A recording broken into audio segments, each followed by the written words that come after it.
Thank you. Oh, can everyone hear me? Yes. Okay, perfect. Well, thank you so much for welcoming me here this evening. Council members, staff, administration, thank you for your support in this project. My name is Meaghan Carey. I'm the project manager for this Parks and Recreation Master Plan that we've developed for your town. I am a partner with a firm RC Strategies, as Mr. Spears noted, and I split my time between Edmonton and Cape Breton, where I'm from. And I lead our East Coast projects here, and we have the good fortune of working with numerous communities throughout New Brunswick at the moment. So might have picked a better week to be here, but looking forward to it. It's been a great week so far. So a bit of an agenda for this evening. I'm going to go over our process that we went through. I'm going to highlight some of the key findings that we found, and then really look to share the strategic foundations, the mandate that we've established for the Parks and Recreation Department, overview key service delivery themes and recommendations, talk about the infrastructure service level assessment that we conducted, and then what the implementation for the master plan is going to look like. And then following that, we'll have some time for discussion afterwards. As we get started, I do want to thank our steering committee members, which was comprised of staff and council, as well as the community organizations and residents who contributed to the development of this master plan. It is helped to shape our understanding of the community and to ensure that we have a plan that's actionable and reflective of community need moving forward. In terms of our planning process, we did do a fairly in-depth planning process that's translated into the product of 3 documents. So you do have in front of you there the draft of the master plan, but the master plan is built upon a comprehensive research program, which included looking at key demographics, a geospatial analysis of access to your parks and recreation spaces, a keen policy overview that looks at both local and regional, but as well provincial and national policies and planning documents, as well as service level assessments that compiled financial analysis and utilization analysis of your current spaces. The What We Heard report detailed all of our engagement touch points that we had. So in total, we had over well, actually, I think close to 500 touch points of engagement throughout this project, which we were very pleased about. We had a successful online survey that was also had hard copies available to your residents. We also hosted focus groups and meetings with key community organizations and community groups that provide parks and recreation as well as support services to your community. And then hosted open houses as well as youth engagement last winter. And so all of that background information is compiled within those 2 reports. So certainly there's another 100+ pages of information that you can look to, and that will be available to help to anchor where we got to within the master plan and the directions that were contained. So when we started out the planning process, one of the things when we start the process is to identify key objectives.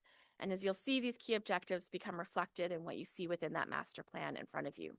And so these are pieces that we focus on as we're going through and thinking about and learning about the community as to what we want to achieve and what types of supports are needed, and whether that be through programming recommendations, service structure, or infrastructure. And so this purpose of the plan was to ensure that all residents have an opportunity to participate in activities that would contribute to a physically, creatively, and socially active lifestyle. Having those 3 dimensions in there of physicality, creativity, and social are 3 important dynamics. It's important to think that it's not just about physical health, but it's those other elements that are really, truly important to a community and making sure we have a healthy community and strong connected community. We want to think about our investment into parks and recreation that also contribute to physical literacy skills. So developing those key movement skills in children, as well as building an opportunity for a more connected and inclusive community through our opportunities that we're providing. That we're not just focused on structured activities, but also thinking about unstructured uses and how that can help to facilitate building participation and active living within our community. That we're making optimal use of our existing facilities and spaces and making the most of our investment in those, and all of that leading towards building a high quality of life for all residents in the community. Obviously, and apologies, this is quite small there on your screen here, but within the document, you'll see that we highlight the benefits of recreation. Within the research report, there's further articulation of this, anchoring it in how we might monetize it or think about social benefits of recreation and that social return on investment. And it's important when we think about why we're investing in recreation that it isn't a nice to have service. And I know when you're trying to make some difficult decisions around investment levels around this council table, that sometimes when we think about roads or emergency services or other options, that where does recreation fit within that? And so these are all benefits that articulate why it is important service, and why we in the sector always want to argue and hope to advocate for it to be a critical and essential service within our communities. However, it's important to balance that with the realities of recreation today. And so while our recreation is going to add significant value to our communities, to our provinces and territories, and to Canada as a whole, there are some key realities that we have to be cognizant of. And that really does come along with the investment that goes into providing recreation. Providing recreation facilities and spaces, maintaining our parks, keeping them safe, uh, comes with an increasing cost to whether that be capital or operating. And so it's difficult when we're in a situation where we know our residents are already facing additional pressures and they might be reluctant to tax increases to maintain what they see as an important service level. And not to mention that when we look at recreation, it's hard. It's challenging for communities to keep up with the demand and need, um, if not necessarily impossible for some communities. And that's a tough reality when we have residents who are diversifying how they want to participate. We have new residents coming in who might be wanting to do different activities, and some of that structure is changing. And so, how do we balance that? And so, as you'll see as we get into the plan, there are some direction there about how we want to balance that, think about it, and focus on public good and how we're going to capitalize our investment to make the most for our community. Just want to highlight a few key findings. So these are summary statements from the research and engagement reports, and organized into a SWOT analysis. When we look at the community, what we've learned about the community is that there are high levels of community pride here in St. Andrews, and certainly experienced good levels of engagement, willingness and openness to discuss recreation opportunities, what's working well for the community, but also where there's some opportunities or some gaps currently in services. We certainly heard how well loved your spaces are, particularly your outdoor spaces. From the time we spent at the school with the children to connecting with seniors, and being out through Bayside and Shamcook, hearing lots about the outdoor spaces and how important they are to the community, as well as the existing facilities such as the one we're in here this evening. We heard a lot of positivity around new program offerings that had been occurring within the community, and really a lot of passion around your arts and culture sector and the value that brings to the community. Certainly, there are some gaps that exist, focusing on the fact that you are a bit of a seasonal community, that there are some seasonality of many opportunities. And so, how do we think about year-round planning? And I know that's something that's been happening this past year and expanding onto that, as well as the communication of opportunities. You'll see that in the recommendations, and certainly that's going to be one of the top priorities. And one of the things you'd probably want to connect is a quick win of all the good work that the Recreation Department has been doing to build on that communication issue. Looking to increase the maintenance of trails and outdoor spaces, making them available year round in a safe manner for residents is something we heard. looking at the structure of the department where maybe some formal policies or procedures would help to add some structure and definition around what the mandate is. And we'll touch on that in the presentation here this evening. Certainly, there's opportunities to make an enhancement of your existing facilities. So where can we leverage our current spaces to optimize them to meet some of the activity demands that are increasing, as well as looking at geographic balance throughout the community. An opportunity to consider where partnerships might exist with regional municipalities and potentially the Regional Service Commission. There'll be some opportunities coming in the future with the province releasing their physical activity strategy and providing additional funding through the Regional Service Commission as well. Certainly, there's an opportunity to expand some tourism strategies, look to build on event hosting, to touch on that seasonality piece.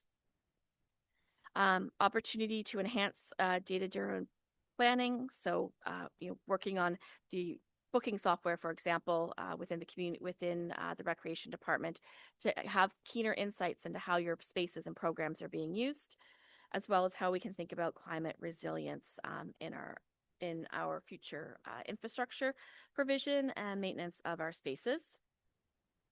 Some external pressures that exist are, of course, some funding constraints and economic pressures that ties directly into some of our aging infrastructure challenges that might be faced in the coming years, as well as a high reliance on volunteer. We know that volunteers are getting tired, and how do we protect against that volunteer burnout? Something pretty common that we hear in a lot of the communities that we work with, and think about how we can address that into the future. So, why we invest in parks and recreation, and this touches on some of the strategic foundations that we developed for parks and recreation. So, to provide almost what we like to think of as kind of the North Star is, or why we're going to defend decisions that we make around investing in parks and recreation. We did develop a vision statement to guide the work and investment into providing parks recreation opportunities. We do also touch there on cultural opportunities, recognizing the importance of arts and culture to the community. And you'll see the word there, heritage, as well. So knowing how important that is within the community. Supporting that, we identified 6 key guiding principles. These guiding principles really become the how we're going to operate, how we're going to work to provide parks and recreation and lead ourselves to that vision statement in the coming years. One of the key pieces of our work and that became clear as we started the project is how we were going to set a mandate for the department. So make it really clear what the role of the Parks and Recreation Department is. What are the types of tasks that they should be doing? And so we did develop a mandate statement which guides the actions overall of the department.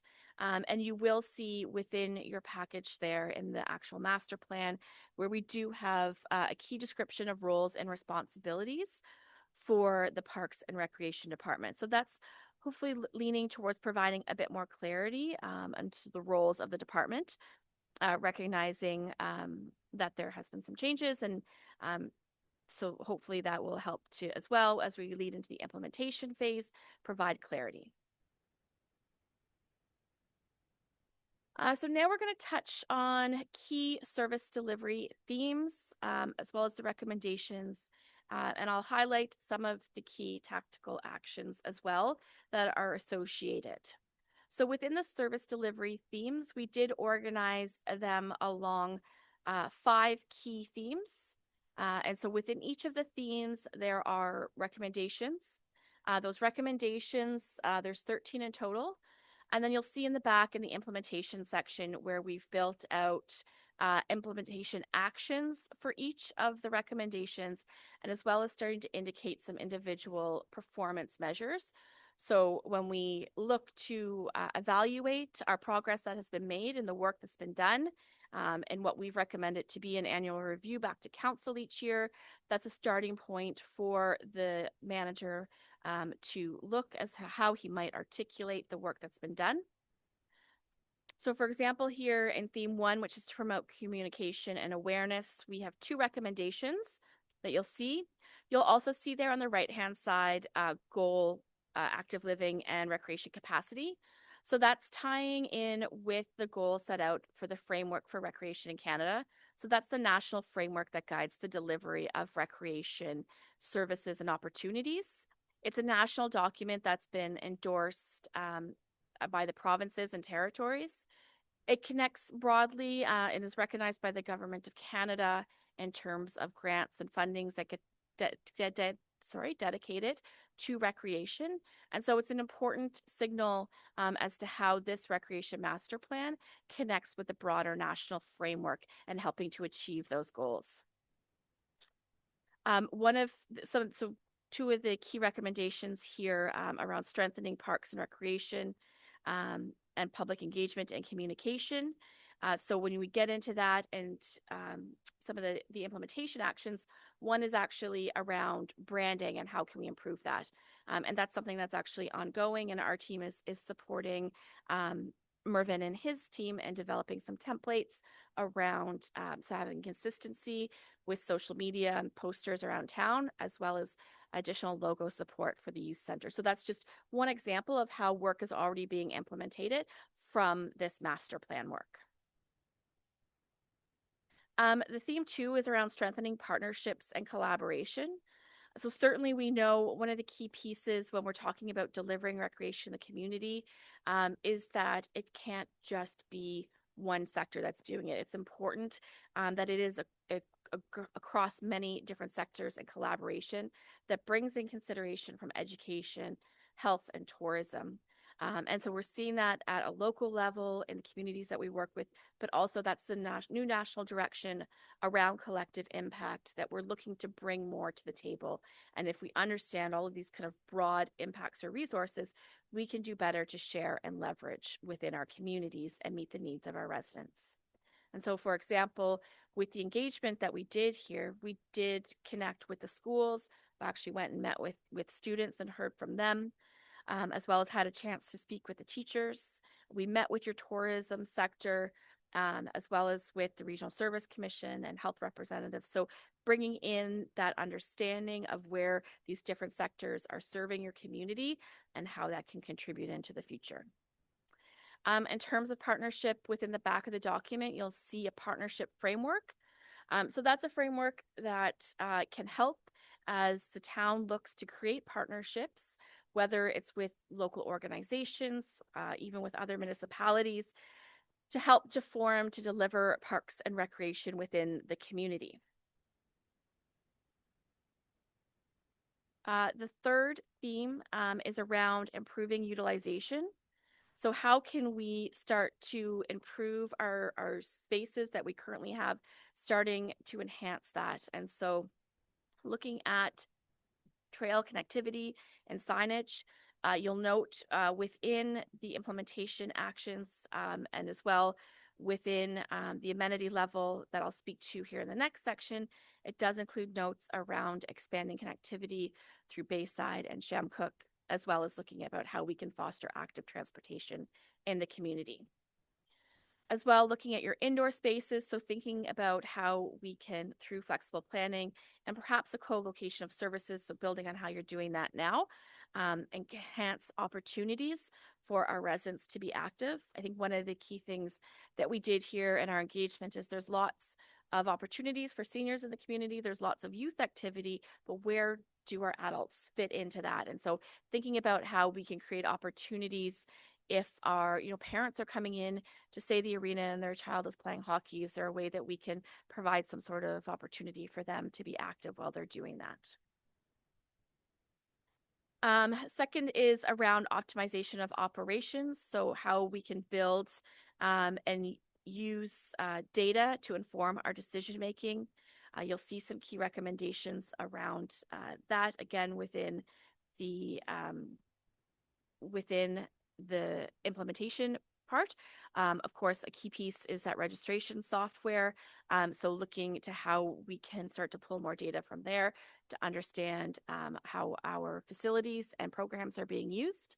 as well as using the performance measures that are included within this document as a basis to developing an ongoing evaluation to track our implementation and working towards improved resident satisfaction and health outcomes in the community. How we can look to build and making recommendations around addressing those policy gaps that can help to improve processes. So even something like developing, which you'll see in there, an allocation policy to help to improve an understanding by the community as to say how this facility is being used is one thing that we can ensure and help increase transparency and understanding, and that ensures alignment with community needs and best practices. And some recommendations about building capacity within our municipal system.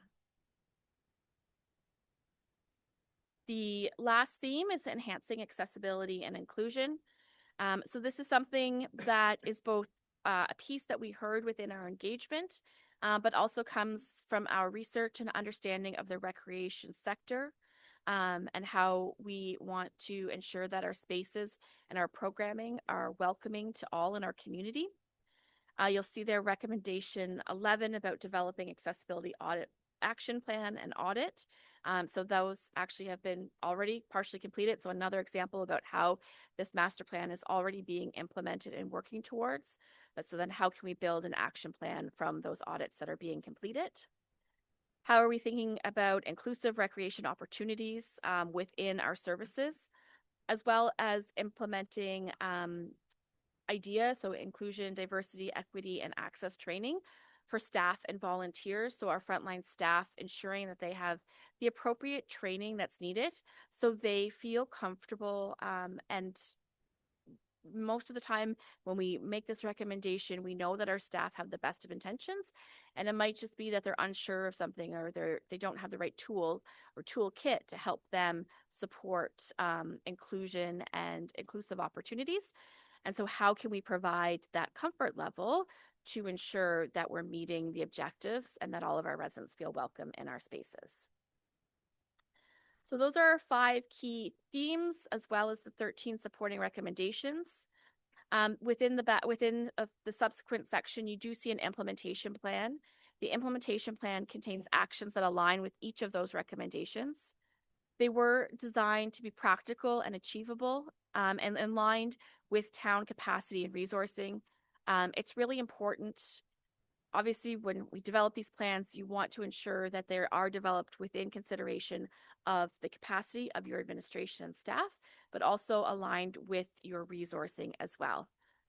Performance measures have been provided that focus on both the outputs, so we want to understand some of those trackable measures, but also the outcomes, so really focusing on that impact achieved for our residents.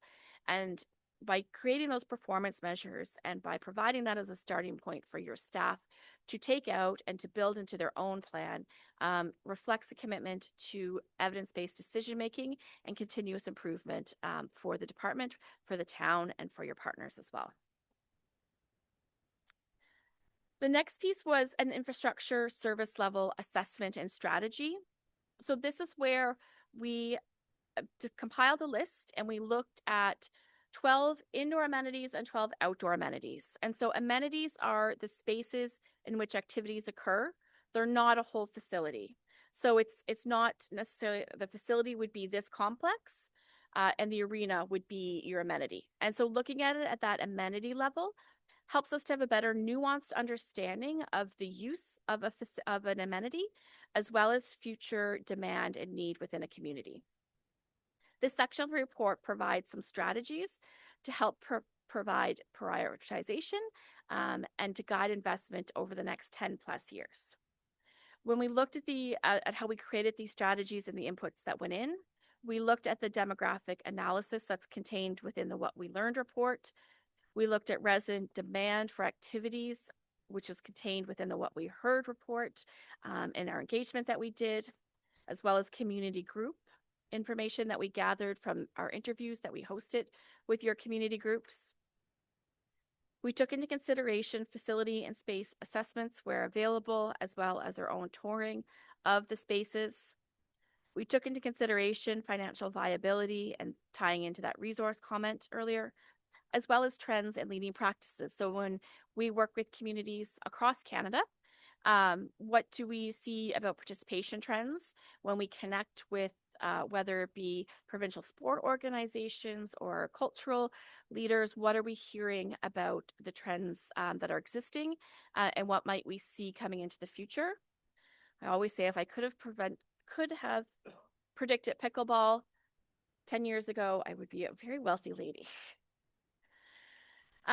We also want to ensure that we're creating a sense of understanding around the facility development process. You'll see a much nicer graphic in your report there around this facility development process.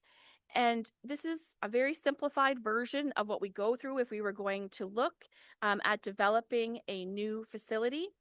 But why we have this included and why it's important is to start to provide, so and that's sorry on page 29, to provide some understanding to our residents that when we look at something in the report and we see that, say, an aquatic facility is enhanced and it should be a high priority, that doesn't mean we have shovels in the ground tomorrow, that there's a whole piece that has to go in to understanding the feasibility of that for a community. You'll see in the appendices there's also feasibility triggers. So when a feasibility analysis should be completed, and providing some detail there that for some potential enhancements, provides some initial direction for your administration to complete that feasibility analysis in-house. It's not necessarily directly saying you need to go out and hire more consultants, but you're starting to give yourselves a starting point there to create that feasibility study and understanding. And certainly you can lean on the information provided within the What We Learned and What We Heard reports around developing that analysis. So when we looked at our facilities and created the assessment, we do so into 3 buckets. So we look at whether or not from a 10-year service level, and that's your 10-year service level impact, that's going to think about the recommended supply of an amenity relative to your current levels. And so we have an enhanced level, which is saying that your current service levels may need to be enhanced. That could be either through the development of a new space. It could also be an upgrade or revitalization to an existing space, but it could also be through partnership or collaboration with another municipality as well. The sustain is saying that service levels should be maintained, that's going to require reinvestment and prudent asset management for your existing spaces. And that should population levels increase, that's where we might want to then look at additional spaces being warranted. The monitor indicates that service levels for this amenity should be maintained. That, however, if reinvestment is required or if resources have further limitations, that more data is needed for these different spaces to inform adequate and appropriate decision making. So to focus on the 4 that you see there in the aquatic facilities. So certainly, if you look at the results of the engagement that was conducted, having access to indoor aquatic facilities was top of the list for your residents. I would say it's also top of the list for every community that we've worked in and all 100+ master plans I've designed and written. Aquatic facilities is always number 1. But when we look at the actions for that, we know that an indoor aquatic facility is really probably not a feasible recommendation to be making for your town. And so therefore, we're recommending that you invest in exploring regional solutions by exploring shared service agreements by nearby municipalities, as well as looking to focusing on developing outdoor aquatics opportunities and enhancing those for the summer months. In terms of cultural spaces, so this was another space that cultural activities were highly desired by your residents. We do recommend investing and sustaining existing inventory and completing and ensuring proper asset management to ensure safe and functional spaces. We make some additional recommendations around pursuing grant opportunities to enhance accessibility of existing cultural spaces, as well as potential investments into new audiovisual systems for the theater. In terms of the sports and activity areas, so this is kind of a generic looking at our more specific activity areas, such as ice arenas, turf fields, or gymnasium spaces. And those where, oh, sorry, I forgot the fitness and wellness. Fitness and wellness spaces. So, where we make recommendations there is to explore existing community space for suitability of use for a fitness and wellness. We heard from the community that this was a key priority for them moving forward, particularly in the age groups of adults and seniors when we did subsegmentation of the results from our survey. We would want to explore potential partnerships with community organizations or individuals to meet this need, as well as potentially repurposing space within this arena complex. In terms of the sport and specific activity areas, so that looked at ice arenas as well as gymnastic spaces. Turf fields would be a kind of a larger one. So looking at where we could explore spaces and other community facilities, such as the college, to meet community need, looking at agreed partnerships with regional municipalities to support meeting this demand from the community, as well as continuing to monitor community feedback and gathering more information on your facility booking trends to see where demand is sustained and therefore future investment would be warranted. For the outdoor amenities, so where we heard priorities coming into B, and I'll focus again here on the top four. That's the arts and cultural amenities for outdoor. So that would be public art, for example. We make a recommendation to implement a public art policy to focus on the provision of art in central locations in the town, and to consider interpretive signage as well as heritage wayfinding throughout the community.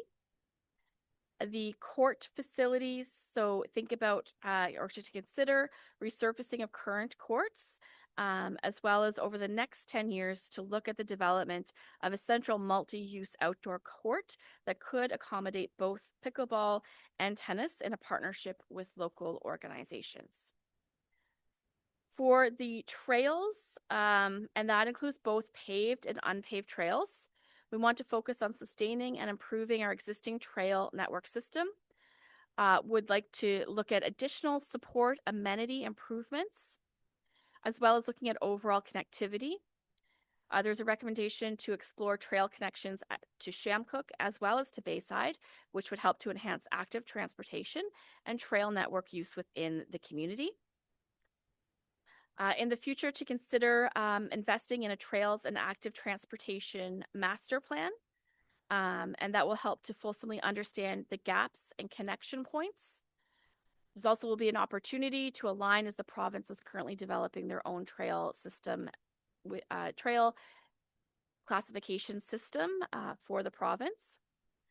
And to identify public lands or easements where rough trails could be used to help to connect the system and again provide access to desired points for the community, including the shoreline and beaches.